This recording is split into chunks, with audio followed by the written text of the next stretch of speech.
අද බොහෝ දෙනෙක් වයසට යන්න මරණාසන්න වෙන්න හිත දියුණු කරලා නැත්නම් සිහි කල්පනාව දුර්වල වෙනවා. අර විඤ්ඤාණයේ තියෙන දියුණු කළ හැකි හැකියාවන් සියල්ල නැති කරගෙන සිහි කල්පනාව නැතුව තමයි බොහෝ දෙනෙක් මරණයට පත් වෙන්නේ. හිත පිරිසිදු කර ගැනීම, හිත දියුණු කිරීම, මේ හිත දමනය කිරීම, හිත රැක ගැනීම ඔබ විසින්ම උත්සාහයෙන් වීරියෙන් කරගත යුතු දෙයක්. බුදුරජාණන් වහන්සේලා පහළ වෙලා පෙන්නලා දෙන්නේ මෙන්න මේ කාරණේ. දැන් බලන්න ඔබ කය පිරිසිදු කරන්න කොච්චර උත්සාහ ගන්නවද කියලා.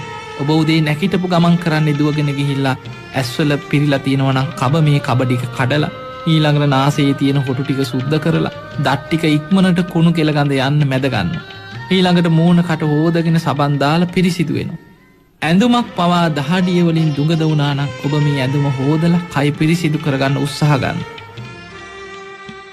අපේ මේ ශරීරය ඇසුරු කරගෙන පවතින හිත ඔබ දියුණු කරගන්න උත්සාහ ගත්තොත්, මේ හිතේ තියෙන නීවරණ යටපත් කරලා අකුසල් යටපත් කරලා චිත්ත දියුණුවක් ඔබ ඇති කරගත්, ඔබේ සිහිය දියුණු කරගත්තොත් ඔබ අකුසලෙන් වැළකීලා කුසල් වඩන හිත දමනය කරන කෙනෙක් බවට පත් වුණොත් අන්න ඔබ දියුණු කරගත්ත පිරිසිදු කරගත්ත හිත තමයි ඊළඟ භවයට යන්නේ.